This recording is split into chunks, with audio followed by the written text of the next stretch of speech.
Now that you have successfully installed Advanced Portable Light Level Detection System into your game and onto your character, let's go ahead and learn how to use it with your game.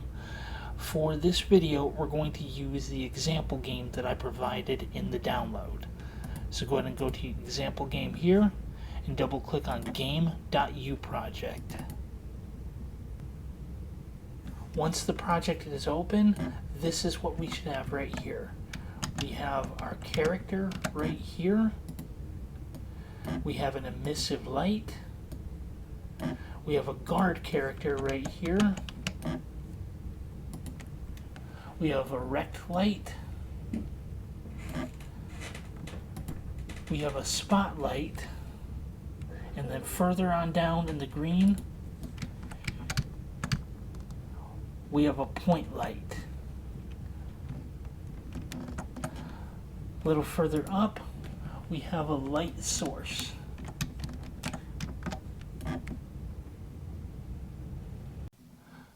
Please note that Advanced Portable Light Level Detection System does assume that the lighting for your level is already completely finished. You're going to be setting some settings for it that depend specifically on how the lighting is in your scene. So if you change the lighting after doing your settings for APLLDS, then you will have to redo them all over again. So get your lighting for your level set up first, and then configure your settings for Advanced Portable Light Level Detection System after that. For point lights, spotlights, and rec lights, Advanced Portable Light Level Detection System measures attenuation radius to calculate how lit a specific spot on the map is. For any light source that does not have an attenuation radius, such as emissive lights or a directional light, those have to be handled in a more manual way that I will get into later in this video. For now, the first thing we need to do is make a judgment on how well lit our level is based solely on base level lighting. That is lighting that affects our level as a whole, such as bloom on a post-process volume or a directional light. We will start by making a temporary save of our level. Click File at the top. Click Save Current As. Go into our map folder right here. We will title it temp_level.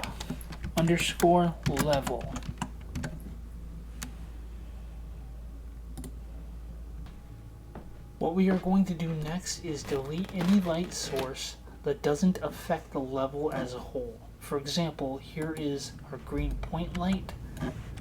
That does not affect the level as a whole. It doesn't affect base level lighting. Delete it.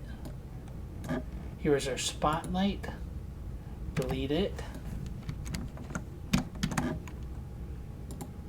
This is a rect light. Delete it. Here's an emissive light. Delete it.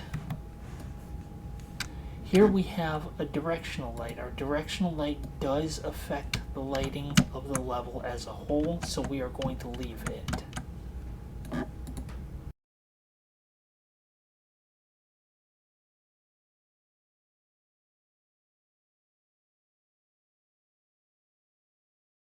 I'm going to press play to go ahead and get back to the start of this map. Now I'm going to press stop. In this example game, this character right here already has Advanced Portable Light Level Detection System installed on him. I'm going to go ahead and edit his blueprint.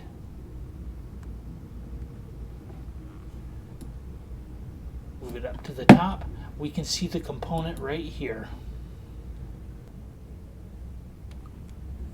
Next, look on the right under Light Level Detection. Look for base level lit %. That's the value we are going to be modifying. For now, go ahead and go back to your level.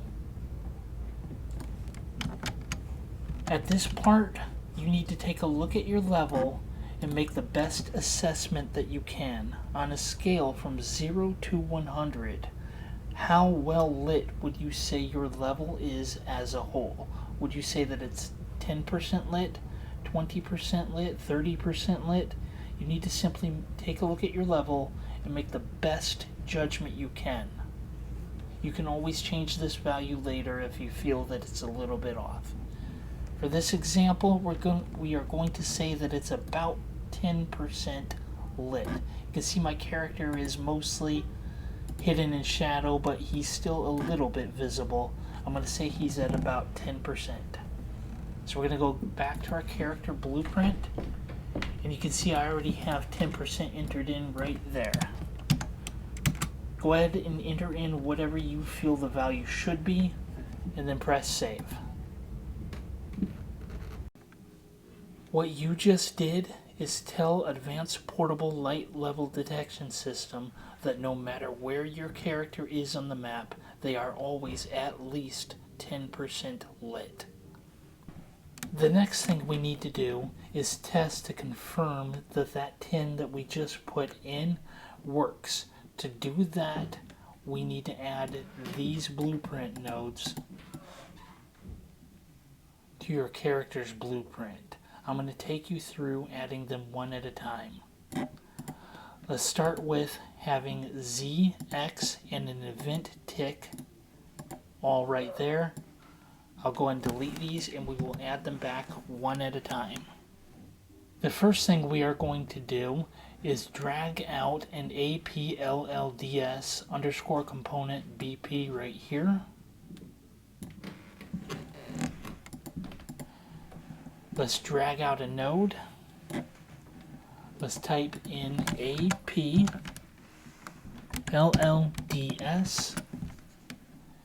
and we're going to click the call function. We're going to connect this to our Z. Now we are going to get a print string.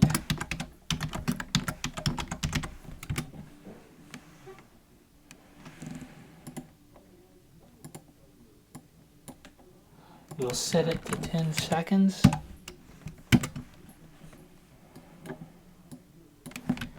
And we're going to copy and paste it twice.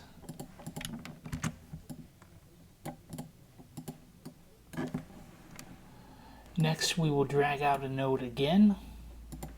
Type in point light.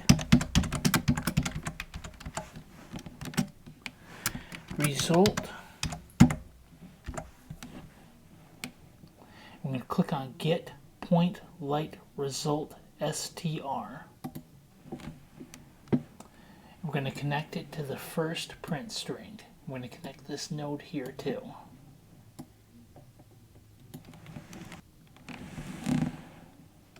We'll drag out another node. This time we will type in spot light result. We're going to click on Get Spotlight Result str. And we are going to do the same thing again for a rect light. So we'll drag out a node. We will type in rect light result, and we'll click on Get Rect Light Result str.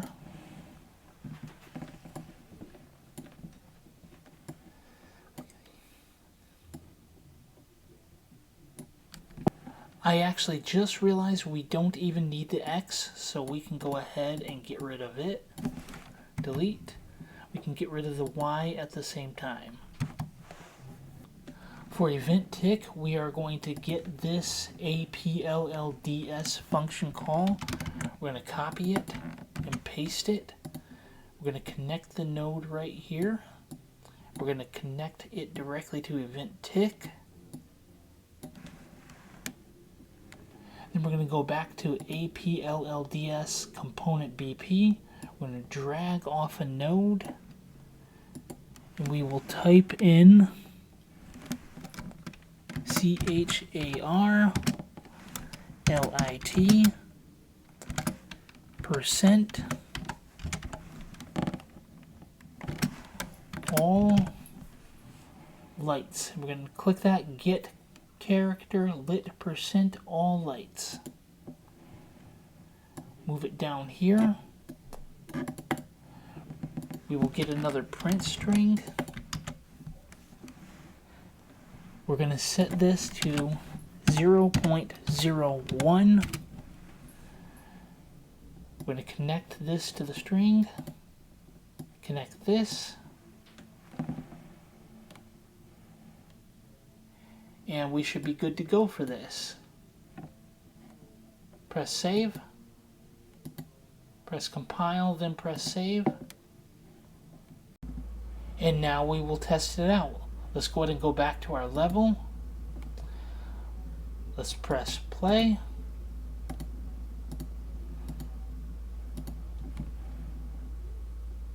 And here we can see in the top left corner, total character lit percent is at 10. So everywhere we go, our character is always 10% lit because that's what our base level lighting is set to. Let's go ahead and go back to the default map, which is APLLDS underscore example map. We have a process that we will have to go through for point lights, spotlights, and rect lights. The first thing we are going to do though is save another copy of our level over that previous temporary save that we did before. Let's click File, Save Current As, and save over this temp level. Excellent. We'll start with point lights. Let's assume that we have more than one point light in our scene. For this example, I will go ahead and change the intensity of this duplicate point light to 200. What you would do in your scene is choose whatever point light it has the highest intensity or is the brightest, and delete all the other point lights. We're going to go ahead and get rid of all the other light sources too. Let's get rid of our spotlight. Get rid of our rect light. Get rid of our emissive light. We will keep our light source up here though. That will stay in the scene. Any lighting sources that affect the entire level as a whole, keep those in the scene. Now let's go ahead and press build to build our lighting again. Next, go ahead and press play. Let's go ahead and move our character over to the green light. Position your character under what you think is the brightest part of that green light, like right there. Press Z and take a look in the top left hand corner where it says point light result. Take a note on that number. The easiest way to do that is with a screen capture.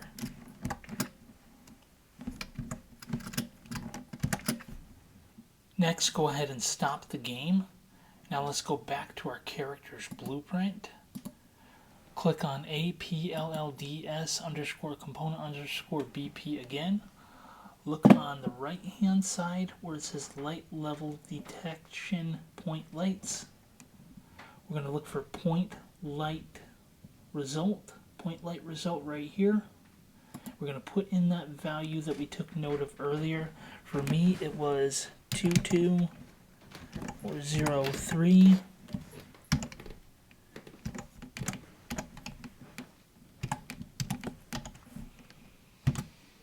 There we go. Press compile, save. Now we need to go ahead and test it out. Go ahead and go back to your level. Let's press play. Look in the top left hand corner again for total character lit percent. Watch as it adjusts in real time as we start to enter into the green light. Closer we get to that middle part, the closer it'll get to 100%, all in real time. I'll go slow so you can see it.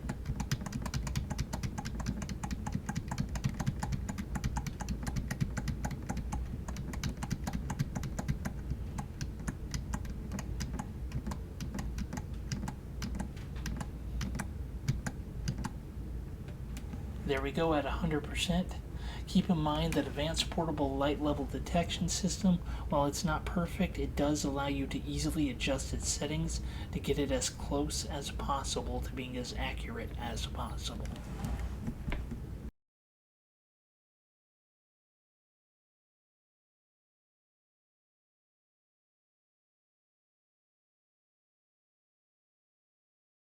Now we need to repeat that process for both spotlights and rect lights. So let's go ahead and go back to our default map, which is APLLDS underscore example underscore map. Double click on it. And once again, we need to save a temporary level. So let's go ahead and click File at the top again. Save current as. And then choose our temp level and click Yes. This time let's go ahead and get rid of our spotlight. Click on it, delete. Let's get rid of our rect light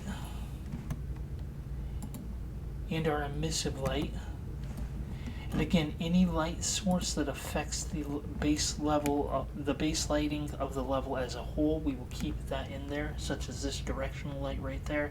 We will keep it. We're going to focus this time on our spotlight.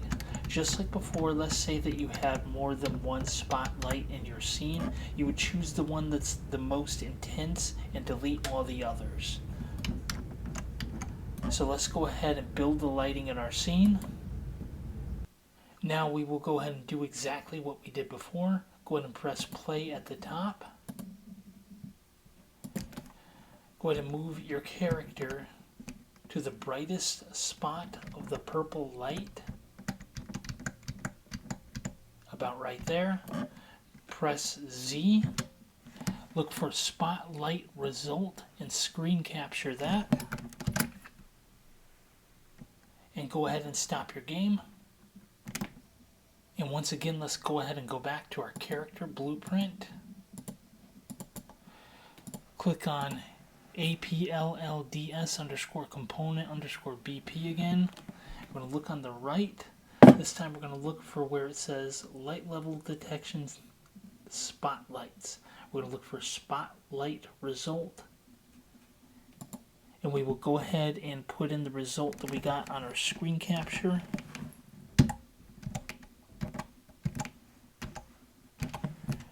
There we go. Press compile, press save, and now we test it.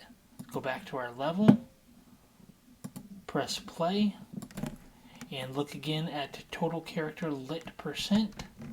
Run towards the purple light. Let's watch it adjust in real time as it gets closer to the center.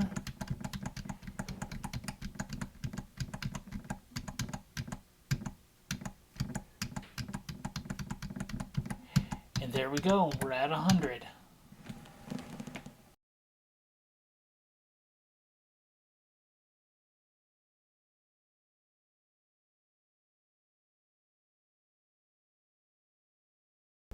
And now we're going to repeat that process once more for rect lights. So let's go ahead and go back to our example map.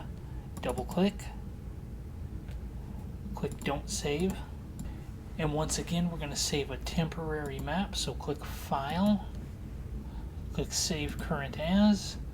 And overwrite our temp level once again.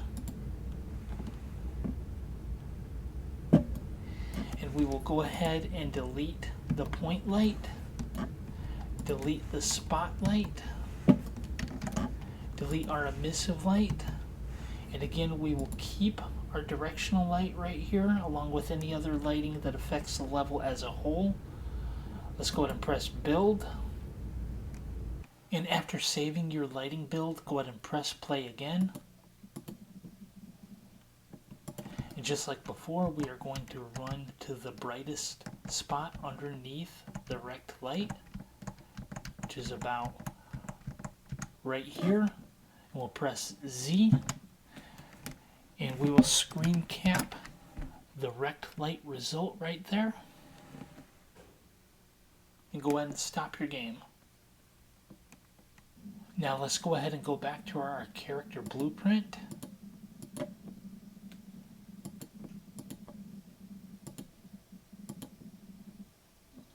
Let's look on the right hand side again for where it says light level detection rect lights. Let's look for rect light result, and let's go ahead and put the value in that we have on our screen capture.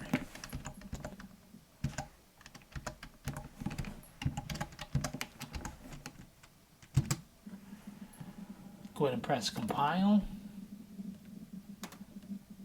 save, and now let's test it out. Back in our level, press play,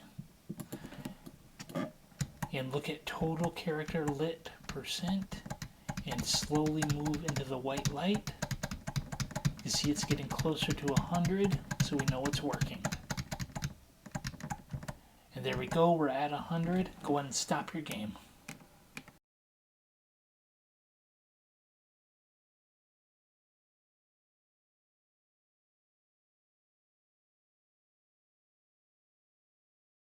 Now let's go ahead and go back to our default map, which is APLLDS _ example map. Double click on it. Don't save.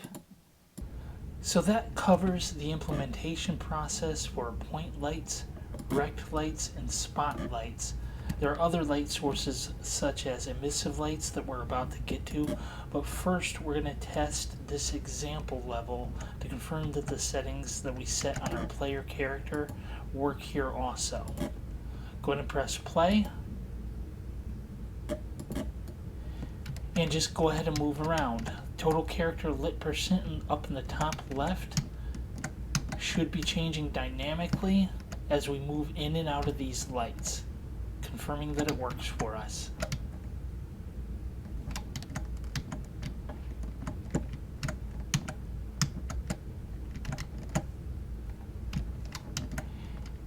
And there we go, it looks like everything is working properly for point lights, spotlights, and rec lights. Let's go ahead and get to work on our emissive light.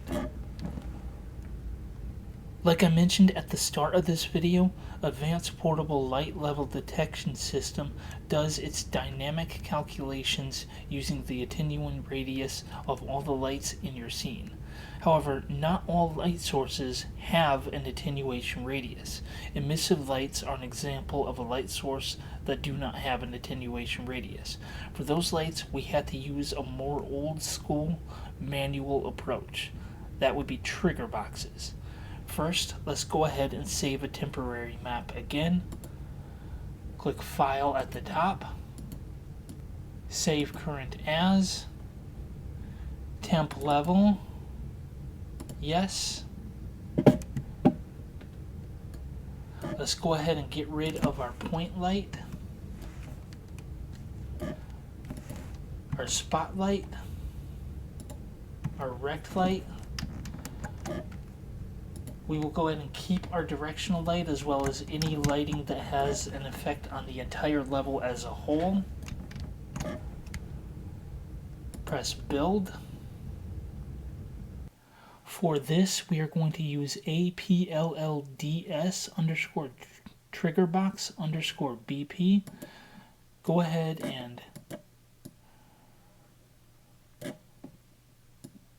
and drag one into the scene. Now under details, we're going to click on trigger box. We're going to do a search for visible. We're going to click visible to make it visible in the scene.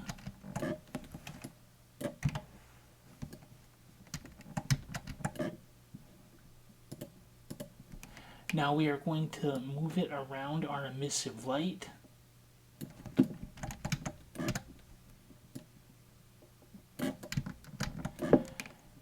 And let's change the scale.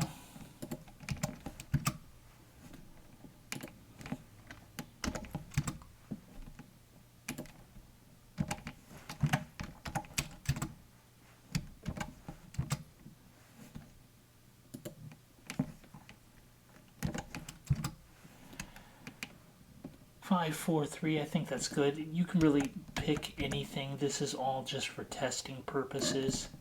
Let's click on trigger box again and search for visible again.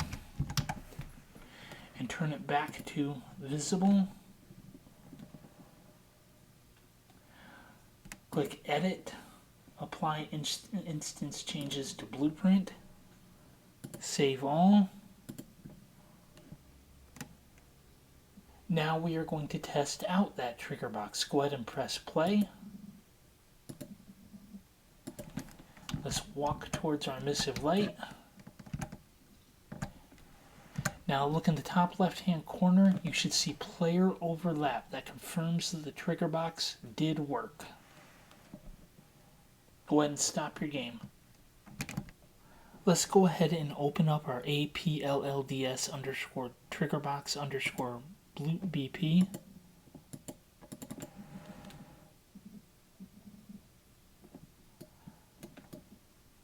Let's take a look to where it says the two most important values. Well, like that says APLLDS level modifier and non-fall off light percent are the two most important values. First, let's start with non-fall off light percent. What this does is adds directly to total character lit percent when the character goes into the trigger box. We already established that the base lighting level for our character is 10%. This will add 20 directly to it as soon as you go into the trigger box. Let's test this out. Go back to level, press play. Let's walk into the trigger box again. We can see total character lit percent is at 10. But as soon as we go into the trigger box, it immediately goes up to 30.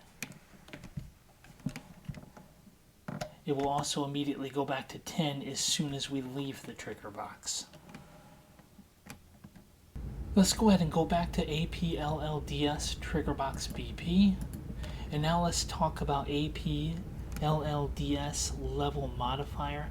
Most of the time you will never need to change this at all. You can pretty much do everything that you need to with non-fall off light percent.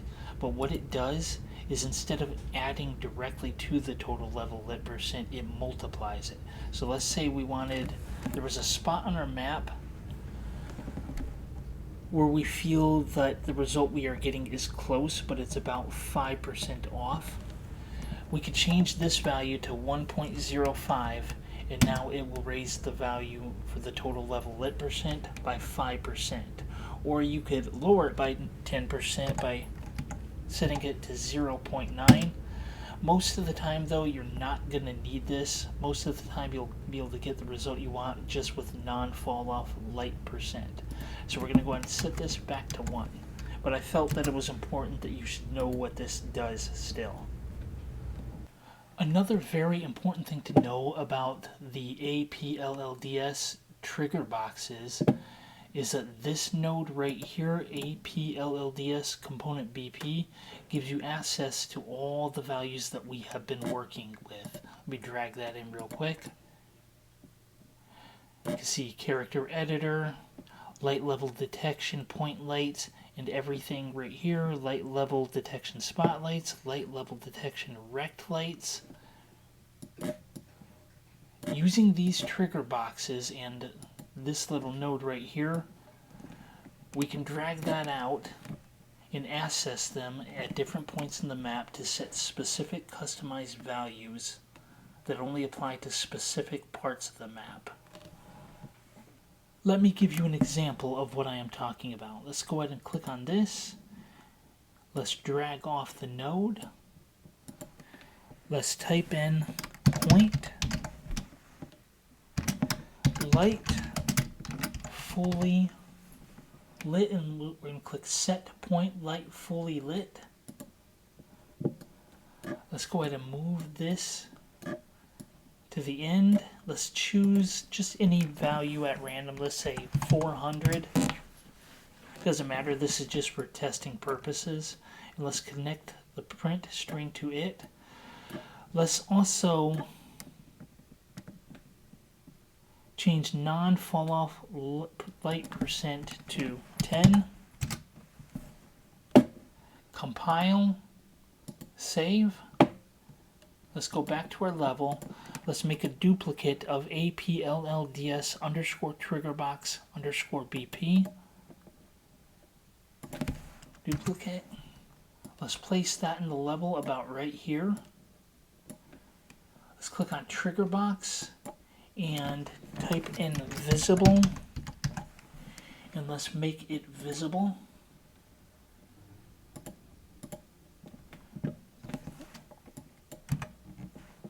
Now let's set some dimensions for it. Let's say 5, 5, 3, all for testing, so choose whatever you want. Let's type in visible again and make it invisible. Edit, apply instance changes to blueprint, save everything. Now let's go ahead and open up this duplicate blueprint. Let's go to point light fully lit and change it to 600. Then let's go to non-fall off light percent and change it to 30. Press compile, save. Now let's test out these trigger boxes. Press play. Let's walk into the first one. Yep, see it went up by 10. It went from 10 to 20. Now let's walk into the second one. It went from 10 to 40 in the second one. So that allows us to give us different settings for different specific parts of the map. And ultimately, that is what makes these advanced portable light level detection system trigger boxes so useful. They allow you to use custom settings for different parts of your map. Let's say, for example, the settings for this side of your map work fine, but when you run way down here to the other side, the specific settings for advanced portable light level detection system on this side of your map feel like they are about 5% off. You can use those trigger boxes to adjust for that at different areas on your map.